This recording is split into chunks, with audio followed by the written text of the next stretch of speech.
Rassie Erasmus is incredibly aware of the effect that a sport can have on a country. This is particularly true for South Africa, who have used sport throughout the years in order to create hope, heal divisions, and create unity when they desperately needed it. Rassie was thoroughly aware of the effect that a Rugby World Cup win would have on South Africa in the current times. The World Cup wasn't just an opportunity to win, but an opportunity to create hope and celebration in a country that desperately needed it. And this was the driving force behind their performance. I'm not a South African, and therefore I'm not qualified to comment, but throughout the World Cup, Rassie stressed the importance of the hardships that South Africans are currently experiencing at this current time. These issues aren't just issues currently experienced by the South African public, but issues actually experienced by currently serving Springbok players. The fact that many of these hardships have been experienced by current Springboks would have meant it hit very close to home. Rassie knew, because of these shared experiences between the South African public and current Springboks, that they could be driven to greater heights. This manifested itself in emotional desperation. Desperation is a very, very powerful emotion. It isn't just desperation to make your country proud, but a desperation in your work rate. There's a film called Cinderella Man starring Russell Crowe that really shows the effect that desperation and emotion can have in a performance. Based on a true story, it follows James J. Braddock, a former professional boxer in Depression-era America. James J. Braddock was eating in soup kitchens and living month to month. He was literally one paycheck away from being made homeless and his family being made homeless with him. Now, I'm not saying that South Africa and James J. Braddock are exactly alike, but what I am saying is that if you have emotion and a desperation to win, because you have so much more to win than the other guy, you are far more likely to reach those heights. This desperation spurred Braddock on to the World Championship, eventually beating Max Baer in a final that he was never expected to win. The fact that the Boks had so many players that had experienced these hardships meant that when they were ready to fight, they fought hard, and they fought harder than the other guy was able to fight back. This desire and desperation to win the cup for their country proved too strong. Their motivations for winning the cup were laid bare in Siya Kolisi's post-match interview. For the Boks, the win was about hope, and for all of South Africa. Using this iron will and drive, they were able to match it with Jacques Nienaber's innovations to create what was quite simply a comprehensive final victory against England. Today, we're going to show you exactly how they did it. But to do this, it means taking a really big deep dive. As such, to show you, we are going to have to fully break down in full detail a Jacques Nienaber's defence. The names are taken from the 2010 Stormers Manual. For starters, we are going to start with the general defense, which is the basic principles we need to know before we can move on to the next phase. The next phase is communication and the specialist hand signals the Boks have. After that, we go into the main crux of the article, being the tackler and slow ball, the main aim of the Springbok defence. Second from last is the adjusting defender, a dynamic that saved South Africa in the final. And last but not least, we look at the catch-up defender, the South African dynamic for snuffing out wide attacks. Let me tell you now, this is going to take a hell of a lot of time. So, my advice? Give it a pause, head downstairs, go make yourself a cup of tea, come back upstairs, sit back, and hopefully enjoy it.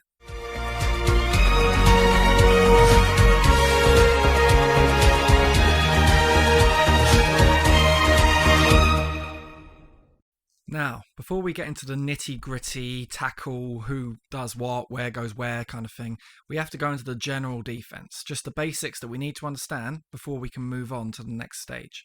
The base principle behind the Bok defense is that it is designed to generate slow ball at any cost.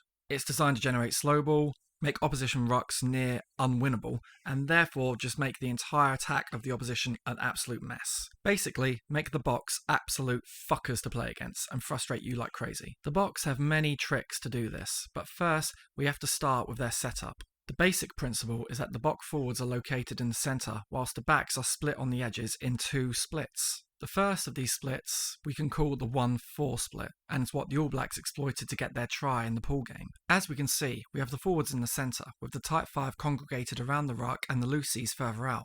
On the near side we have Cheslin Kolbe, on the far side we have Handré Pollard, Faf de Klerk, Damien Dialende and Lekanyo Am. This split of backs is not the normal split that is found in phase play, as this is most likely found off set piece. The 2-3 back split is considerably more common in phase play. The principle remains the same, however instead of a 4-1 split, you have 2 on the near side and 3 on the far side. The set of forwards in the centre retains their slow ball generation purpose. whilst also initiating line speed that the backs follow them on to cut off any wide options that the attack may have on offer. Now, Nienaber had to find a way to transition between these splits, and originally this came from set piece. As we may remember, we said that the 1-4 split is more commonly found off set piece. This is shown with the scrum half standing at the front of the line-out with the 10, 12, 13, 14 lined up outside. The key thing to note, however, is if a carrier goes down the 10-12 channel, occupying or hitting Diolande and Pollard, Pollard and Diolande will switch over to the near side, forming the new free edge. This is the key dynamic to understand between the transition between the 1-4 edge and the 3-2 edge off set piece. If Handré Pollard or Damien Diolande are hit on the first, second or third phase, they will move back over to the short side, reinforcing the 9. We see Wales show this dynamic. Initially, the carriers are all targeting the folding forwards. They are not targeting Pollard or Diolande. They are making sure to target the folding forwards. Because Pollard and Diolande haven't been hit, they maintain a 4 split on the far edge, making a break with the cutout pass. The 9 is now isolated, which is why we see the 2 Springbok centres moving over behind the line to reinforce him. The 3-pod hit buys them time to set up their free edge out wide, ready for the option if this was the case. Reorganising these edges into their 3-2 split off set piece is essential, because otherwise it can cause problems. South Africa discovered this to their woe in 2018 against Scotland, where a system error caused a grave mistake. The Springbok catch-up defender manages to dislodge the ball, forcing all 5 backs over to the near side of the field. However, unlike Wales, Scotland don't run the 3-pod option. With deep alignment, they move the ball wide quickly. This not only removes the time needed for the backs to reload, but also means they can't snuff out the second receiver in time, the link to the outside backs.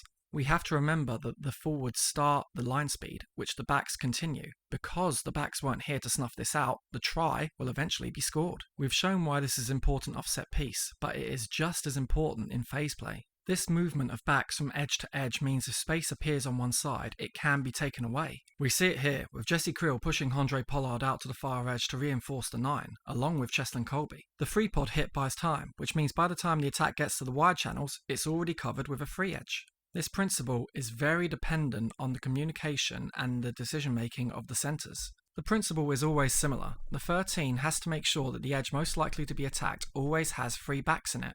If they need time to reload round, the forwards shoot up, making a tackle and buying time for their backs to get back into place. We see a prime example against Scotland. The free edge has just been used, meaning the next edge to be targeted is the current 2 edge on the near side. Jesse Kriel knows this and begins his movement to reload over to the free edge. The forwards make the tackle, buying the time for the backs to get set, at which point you have a free edge against the line. Organised by Am and Kriel, this system is so effective because the 3-pod hit buys time for the backs reload, which means by the time of second phase, the space out wide has been covered by the free edge. Something to note also is the use of spacings in the Springbok line. As we saw earlier, the forwards portion in the centre is heavily congested, with many forwards located in the same space. This is because the forwards have to work in close unison together to ensure slow ball is always generated. Outside the forwards portions, however, is a very different story. The backs are very spaced out, with often the space between the backs being able to encapsulate the entire forward portion. You don't have to remember this now, but you will need it for later. Next up, we have to take a little look into the Springbok backfield defence. There are a couple of differences between the set piece positioning and the phase play positioning. Off set piece, the backfield is covered by Willie LaRue the fullback and one of the wings dependent on the side the set piece is launched from. This is a pretty common backfield formation and has seen use not just against Scotland but Wales and other teams as well. This, however, is off set piece. After the set piece has been played through, it is inherently more common for the South African defence to employ Handré Pollard in the backfield. This is not because Pollard is a weak tackler. Far from it, he's probably one of the best defenders in the Springbok team. In the backfield, however, he doesn't have to make that many tackles. This means the time to fatigue comes a lot slower and his decision-making remains fresh and more on point for far longer. Not only that, but he is able to field kicks and put boot to ball far quicker. Next, we have to talk about the 14-1 backfield defence. This is the backfield defence that the Boks run on or near their try line. Now that Nienaber has actually become head coach, they may not be able to employ this as effectively. That is because this defence is quite simply genius. It makes use of the highly mobile and incredibly hard-working KLERK as the sweeper. As we can see, KLERK near the try line is positioned behind the ruck, following the instructions of the secret weapon near the sidelines, and more importantly, making sure that the entire backfield is covered. He can do this because he's Faf de Klerk and is probably the most hard-working player in international rugby. He is energetic, intelligent, and mobile enough to actually make these decisions that save the team and cover the entire backfield. However, as we will see later, thanks to an Erasmus innovation, he has some extraordinary help. Next on the docket is communication. Now, out of all the chapters, this is the one with the most guesswork. However, under Nienaber, the Springboks have some very intriguing calls and hand signals. Now, by these signals, I'm not talking about the standard signals that we all use in rugby. I'm not talking about the standard follow me signals that we use to fold forwards and bodies around the ruck. I'm talking about key specialist signals assigned to key decision makers. The first signal is always made on the edge of the line. This signal is usually performed by the 13 and is characterised by one arm up and palm out. This was first seen under the Stormers with Jacques Nienaber's defence, performed here by Jacques Ferry, the former World Cup winning centre. It simply meant to show that the attack has been stopped and to set the new offside line. We see Willie Ferrou setting the line against Wales here, and against New Zealand, we see Faf de Klerk giving the signal. The second that Ben Smith goes down, Faf de Klerk raises his arm, setting the mark for the new offside line. The responsibility for this call is mainly given to the edge defenders, these defenders being the 9, 10, 13, 14 and 15. This is the first of the signals. The second is also incredibly important. This is shown by two arms, palm out, and is usually performed by the 13. The reasoning behind this call is a counter for line speed. In defence, constant line speed is not the answer, because if you do it too much, you can, as shown here, miss tackles. It's the balance between line speed and line integrity. You see, where line speed is performing a rush to pressure the attack, line integrity is about maintaining a connected, solid line to ensure a double hit. The idea of line integrity is that rather one-on-one tackles shown in line speed, a carrier weighing in at 120 kg meets two defenders at 240 kg, and there is only one winner. This signal is made by the 13 and always in switch scenarios. Because of this signal, we see a passive defensive line, ensuring the double hit. Later on, the line is rushing until Jesse Kriel gives the signal. The second he does, they check and brace for the double hit. Whilst line integrity may seem passive, it ensures that two defenders are always targeting one carrier, thereby always winning the contact. This ties in very nicely with the next chapter, the tackler. The tackler is arguably the most important chapter in this entire video, simply because it is designed to generate slow ball. As we might remember, the portion in the centre is comprised of forwards and is dedicated to generating slow ball at all costs. The genius behind this is the number of tricks and techniques they have developed in order to do this. The Springboks' proficiency at slow ball would have come from a question that Rassie Erasmus asked Jacques Nienaber. How do we slow the ball down as effectively as possible? How do we make 2-second rucks into 5-second rucks? And more importantly, how do we do it cleanly, legally, and without being sin-binned or sent off, like some other players we might know? The way they did it was channeling the Springbok warrior ethos and combined it with the innovations that Jacques Nienaber had come up with. Again, this comes back to that desperation that Rassie was developing in his Springbok players. If they were talented, all the better, but a non-negotiable for the Springboks under Rassie was to make sure that they would always stay in the fight. All the technique and all the advantage they were given by Nienaber were pointless if they didn't have the drive to stay in the fight, and this is something that they trained repeatedly, not only in their breakdown technique, but just their ability and will to stay up and survive contact. This principle is key to the Springbok work rate, and not only that, but key to their spoiling of the opposition ball. This is characterised by the tackler getting back up and making a nuisance of themselves either as jackal or to spoil the ball. Here, we see it with R.G. Snyman, who was the original tackler, making a hell of a mess. Here, we see Pieter-Steph du Toit not only make the tackle, but stay up and form a jackal. This eventually commits 4 England forwards to cover one jackler. This post-tackle mindset is why the tackle is made and the tackler gets straight back into the ruck, either as a legitimate jackler or just to create havoc. This mindset doesn't just generate slow ball every turn, but allows the rest of the line to number effectively. The best example I have ever seen of this is the LOUW turnover. Against New Zealand, Francois Louw makes a tackle, a very important tackle. He immediately gets up using Tavu Matau as a little bit of help. Goodhue takes the offload and makes gain line, prompting Louw to get over rapidly and form the jackal. He not only jackals effectively, but wins the turnover. This action personified the desperation that Rassie wants to see, to never give up and to always stay in the fight. Louw's actions here could have saved the game for South Africa. Now, this is not the only post-tackle action out there. This one is rather cheeky, I'm not going to lie, but it is also terribly, terribly innovative.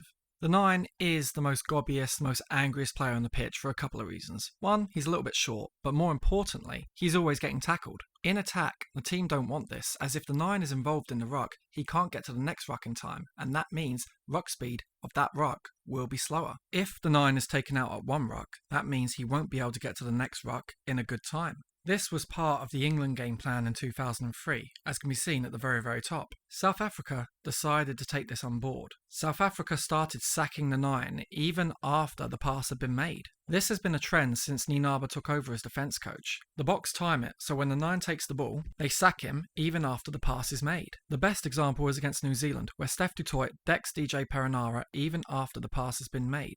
As TJ had his hands on the ball, technically, it is kind of a grey area, but, you know, hey, ref didn't catch it, it's been allowed. It is again just another amazing way to slow down the next ruck and therefore slow down the attack. There are, however, ways that this really does get really, really, really cheeky. Italy make quite a wonderful break and clearly want quick ball for the next phase. South Africa stop the attack and Italy secure possession, but here we see an Italian player clumsily trip over into view, coincidentally followed very closely by Dwayne Vermeulen. Once he's back on his feet, guess what? He's the Italian 9. A rather unhappy coincidence for Italy, and a rather happy one for South Africa. This is not exactly a new tactic, but it was used throughout the World Cup by South Africa, and as can be seen, really stymied the attacking momentum of quite a few teams. Now that the post-tackle work has been explained, we really need to get into the nitty-gritty crux of the actual tackling techniques. These techniques are rather specialist and rather unique to the Springboks. Most of them come from Nienaber, whom, as we know, was informed and asked by Rassie to develop new ways to keep targeting and get more turnovers and more slow ball. This leads us to the main principles of the Nienaber defence: turnovers, slow ball, and double hits. The first thing we need to talk about is the turnovers. Nienaber has developed some incredible techniques to turn the breakdown in the Springboks' favour. This technique makes use of a low tackler being dragged into a position where he is a problem to the cleaners. The tackler inadvertently becomes an obstruction to any cleaning players because he's on the wrong side of the ruck. We see it here. The tackler is now an obstruction to the cleaner because he can't enter the way he wants. This means the JACKAL gets over and the clean out on him is less effective because of the initial tackler, which means in this case Scotland are penalised for holding on and it's a clear turnover. This tactic is so brilliant because it causes a domino of problems for the clean-out process. This has to do with the roles of the cleaners. The first cleaner's role is to secure the ball carrier and own the space over the carrier himself. The second cleaner's role is to support the first cleaner, adding his weight to the clean and therefore making it a team effort. What the Boks have been doing is finding a way to interrupt this process, nullifying any team effort of a clean-out. This principle showed itself in a last-minute penalty against France. France are near the South African line, picking and going and trying to wind the clock down. Because they need the ball, the KLERK calls for one of the Boks' specialist plays. Francois LOUW moves behind the first line of defence, who let the French carrier through. This positioning allows them to fall in front of LOUW, blocking any attempts to clear him out. The penalty is conceded, with which South Africa went on to win the game. It is very, very clever. By compromising the first cleaner's entry, they inadvertently compromise the second and then the third as well. This is because the tackler beyond the ball, or the obstructor as we may call him, dislodges the first cleaner, who inadvertently due to poor body position can't team with the second cleaner, therefore not combining a team effort. This is shown perfectly against the All Blacks in their sweep move. The ball is moved wide, eventually earning Rico Ioane a one-on-one against Willie le Roux. Le Roux becomes the obstructor, making a great tackle and forcing Ryan Crotty to trip up as he enters the clean-out. Crotty's body position hurts Ben Smith. Smith can't clean effectively due to Crotty's obstruction, and he can't combine with Crotty as he's off balance, losing the team effort. This results in the penalty. The Springboks do this repeatedly. R.G. Snyman assists in the tackle, and as per post-tackle process, goes beyond the carrier. He has not only affected Jamie George's position, he blocks Brad Shields making the clean out, and because George is now off balance, Itoje can't combine with him effectively, leading to the penalty against England. This is incredibly simple, but incredibly effective. By taking the first cleaner off balance, they nullify any team effort that can be caused by the second or third cleaner combining with him, like a pile-up in an F1 race. Combine this with the stay-in-the-fight mindset of the South African JACKALs, and you have a very hard-to-move opponent. However, they went even further. Nienaber also introduced the JACKAL assist, which if you've come up against as a player, you know is incredibly difficult to shift. Again, it all comes from Nienaber asking, how can I make my fetchers more effective? Quite simply the polar opposite of the two-man clean-out, it's basically the two-man JACKAL. The fetcher goes over, and the second man seals him in to survive any attempted clean-out. Shifting an ex-back row forward like Malcolm Marx is hard enough. Shifting him combined with Siya Kolisi and co is far harder. This results in a penalty against Scotland, and later on it also results in a penalty against England in the 2019 World Cup final. Kolisi, Marx, Steph du Toit, Vermeulen, all of them are incredible jackalers in their own accord. Combine two of them together, and you have nearly an impossible task to shift by yourself. Now, that's turnovers pretty much done and dusted. However, now we have to go into slow ball generation, and how the Boks got it. The first technique that they used to do this was cradling. This is something that's nearly unanimous to the Boks. And we know about it due to the strength and conditioning drills under Aled Waters, the former Springbok's head of athletic performance. As you can see, they're running a drill where they are literally holding the carrier up for as long as possible. By holding the carrier up in the tackle and driving and just holding this, they're establishing the metabolic conditioning needed to do this on the field. Its purpose is very obvious. By holding the carrier up in the tackle, you are slowing ball delivery and therefore slowing the ruck speed. The skill-based training and metabolic conditioning that they used to prepare for this tactic was well worth it. Not only did it delay ball presentation and allow the defence time to set their line, it allows them to control the body position in which the carrier falls, again delaying the ruck speed. It wasn't just Springbok forwards performing this, but Springbok backs as well. All players from 1 to 15 are expected to do this and expected to be able to hold up the opposition. This is very evident to see off first phase ball. Remember that the 10-12 channel is a channel that an attack often wants to hit. As such, Pollard and D'Alande's SOP is to always attempt to hold up the carrier. We see this against Wales and against England as well. All of this, be it with backs or forwards, is designed to hold the ball up and slow down the ruck speed. This all comes from cradling. Metabolically demanding? Yes, definitely. But for slowing ruck speed and denying attack of any momentum? Yes, it also is incredibly effective. The next thing to talk about has been brushed on, but it's the use of double hits within the Springbok defence. The Bok forwards and backs are willing to put their heads in places that you really wouldn't want to. They put their heads very low a lot of the time. Being able to put your head in the dark places all goes back to Rassie's warrior mindset that he wants his Boks to emulate. This is shown because when you can stop Mako Vunipola like this, well, you're doing something very right.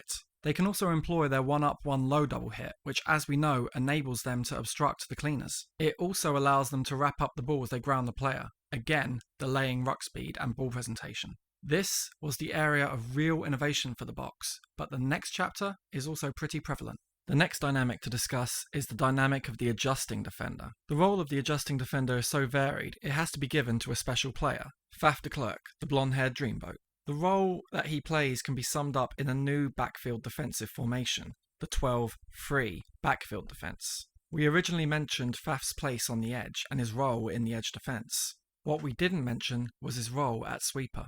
Faf de Klerk is one of the most special players on the planet. He can run, he can tackle, and he can literally look like a L'Oreal ad, meaning the follically challenged hate him even more. He's such a strong tackler that instead of being hidden on the edge, he goes looking for work, making tackles such as this on Michael Leach. You might need to remember that tackle for later. But here, we can see why Faf de Klerk is given the name of the adjusting defender. He doesn't just operate as a sweeper, but he can operate as a blitz defender, he can operate as an edge defender, all in one passage of play.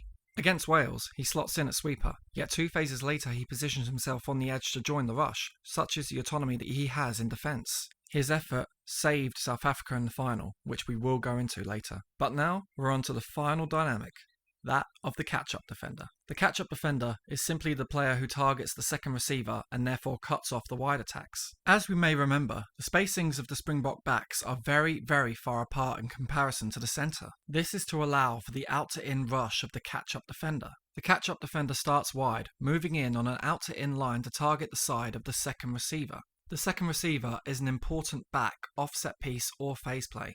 This is because the role is always performed by guys like Owen Farrell, Damien McKenzie and Henry Slade, all of whom are playmaking backs who release the wide men. By cutting them off, they remove any threat that the ball has in the wide channels. South Africa chose this out-to-in rush for their catch-up defender for a couple of reasons, but the main one is to drive the carrier back towards their jackals. The tackle is easier to make side-on, which means extra dominance in the hit.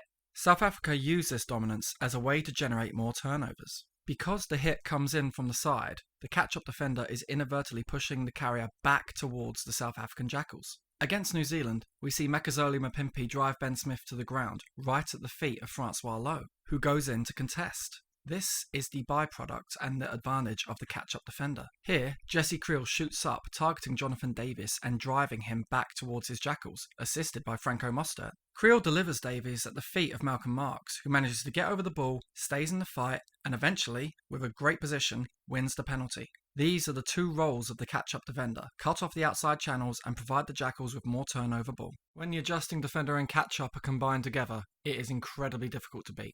Now, if you're feeling a little like this, don't worry, it's done.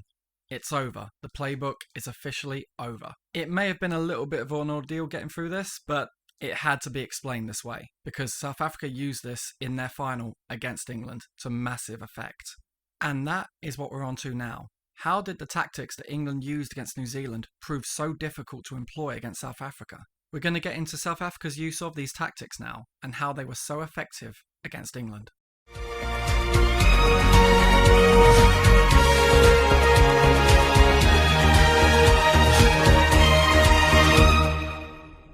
Many of the British media had England as the winners even before South Africa had won their semi-final. This was because no one could ever beat England playing the way they did against New Zealand. As we know, that didn't quite work out the way I wanted it to, but it just happened anyways. This victory was based off defence and territory. It was a very simple but a very elegant game plan by South Africa. It may not have been the most entertaining, but I'll take winning over entertaining rugby any day. South Africa used their full arsenal of defensive tricks to nullify England superbly. They used absolutely everything from their JACKAL assist to gain penalties, to their extensive use of double hits to nullify England's carriers, be it the one high, one low, or the two low hit that stopped the Vunipolas. One thing they did brilliantly, however, was stopping Eddie's KLERK plays. As some of you may know, Eddie Jones is a fan of using set-piece trick plays in the first 20 minutes against the opposition. These usually get England on the front foot and allow them to defend or even build on a lead. The trick plays against South Africa involve targeting KLERK. In hindsight, this may not have been the best idea. Remember, in line-out defence, KLERK positions himself at the front of the line-out in the 1-4 split. England intentionally avoided targeting Pollard or Dialende to isolate de Klerk. De Klerk, however, acts as the catch-up defender, cutting off Daly at second and forcing the Youngs into a hospital pass. Later on, we see May attempt to target de Klerk at first phase. De Klerk, however, is up to the task. England then run 2 phases off 9, making sure to avoid targeting Pollard and Dialende to avoid the short side reload. The ball is switched to target de Klerk, however, de Klerk targets the second receiver, stopping him in his tracks. This is where the missed pass would have proven useful. Remember, catch-up defender protocol is to target the second receiver. You remember that Leach tackle we told you to remember? Faf de Klerk makes the tackle on Leach in exactly the same way as he makes the tackle on Vunipola. They're always going for the second receiver. Warren Gatland and Wales figured out a way to exploit this very effectively. In 2018, we remember Wales targeting the folding forwards to maintain the 1-4 edge. However, Anscombe throws a missed pass that cuts out the second receiver. This nullifies the catch-up defender, meaning Wales are given the time and space to get the pass out to the wide channels. This works because the catch-up defender is the highest in the defensive line, so by skipping him with the M1, you pass to the third receiver, who has the time and space to make the pass. Wales are afforded more time here due to Nkosi, therefore the M1 from the second receiver puts Adams through. England had opportunities where they could have used this missed pass, however it wasn't used as it could have been. Ford makes the M1, but Daly hasn't got enough width to get around Lucanio Am, meaning he's well marshalled. Here, the M1 is on, but Ford is pressured by de Klerk and Laws is blocking the passing lane to Tom Curry. This plays right into South Africa's hands, with Laws as the second receiver being taken by Colby and the overlap or any missed pass is squandered. To put it simply, against South Africa, they didn't take their opportunities. Against other opponents, they definitely did. Shoulda, woulda, coulda are losers' words, however, so you just got to take it on the chin. There was, however, one pivotal moment that even Jesse Kriel noted was the point that South Africa proved they were world champions. No one likes a gloater, but this was the momentum-changing point of the game. England were able to achieve this field position by passing out of the tackle. You rarely see this used anymore, but it involves the carrier going into contact but taking the contact with his back, allowing him to pass to another player coming from behind. Because the box not only double hit but swarm around the carrier, this can open up holes around the tackle area. England, as well as Italy, had noted this, which meant they were taking contact, committing defenders and therefore thinning the line around the tackle area. The pass to a carrier then allowed them to exploit these gaps. They did it repeatedly to get into the Springbok 22. Sam Underhill did this, Mako Vunipola did this, and here we see Dan Coles take the ball from Itoje and surprise the Springboks by getting closer to the line than they did in the entire game. Once England got here, South Africa were determined to use as many of their tricks to slow down England's ball as they possibly could. They were willing to use everything to slow down the ball, even their one low, one high hits, their double hits, their cradling. Absolutely everything was on offer and allowed to slow down English ball. The organisation and the composure shown by the South Africans here was something else entirely. But above all else, they kept on cradling, they kept on making these hits, and their willingness to stay in the fight was there from the get-go. However, here is where we finally reveal South Africa's not-so-secret weapon that we talked about earlier. Faf de Klerk showed incredible awareness and skill in reading the game to make the big decisions that he made in defence. Here, he makes a brilliant read, leaving his place behind the ruck to act as a sweeper in case Wales put through the grubber. They do, and de Klerk covers it. But this read was called by Jacques Nienaber, seen here celebrating on the touchline. Against England, all throughout this passage, Jacques Nienaber was located on the touchline, giving commands to his Springbok players. Remember, Nienaber started as a physio before moving into strength and conditioning. He is therefore a qualified medic and entitled to be on the touchline. That South Africa's defence coach can be on the touchline is invaluable. He would know all the cues, all the setups to the England attack, and therefore would have been relaying them to his Bok players. Basically, he could at any point tell his team where the opposition were going to strike. It was like having an angel on your shoulder, being able to tell you what's going on and show you where you're going wrong. Like having your favourite teacher in the exam hall correcting your answers. This was a huge advantage, and all throughout the passage, Nienaber was shouting at his players, telling them what they needed to do and how they needed to organise. Rassie has had Jacques patrolling the touchline since their Munster days. It is an absolutely massive advantage to the Boks, and you can't even be mad about it because it is totally and utterly legal. Really, you can't be mad. It's amazing. Work rate and intelligence saved South Africa here, and there was no better example than Faf de Klerk's intervention. He's positioned behind the ruck here, but England are moving wide soon, and South Africa know it. England move wide, and Faf has moved over as an edge defender. The ball is given to Daly, and had Faf not plugged this hole, he would fancy his chances here. Instead, he is forced into the hospital pass, losing all momentum. That moment cost England dearly. England lost because they didn't take their chances, but also their attack was well managed by the Boks. Remember that England's attack is based on overload, with Ford, Farrell, Daly overloading to the side of the field most exploitable. The big men hit up the guts to draw in defenders before the backs can exploit the space with their numbers and repositioning.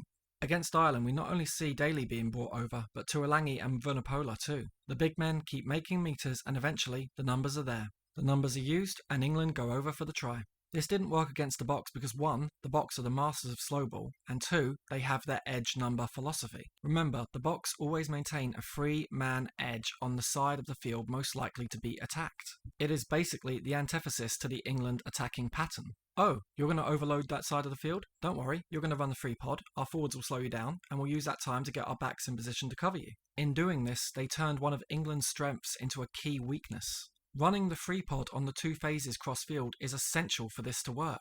The Boks need that free pod carry for the forwards to slow the ball. Slowing the ball here gives the backs the time to reload, and therefore cover the overlap on the next phase. Considering England use a 3-2 pattern themselves and nearly always use the free pod to hit up, it bought the time needed for the Boks to cover the overload. Now, finally, we're on to the attack.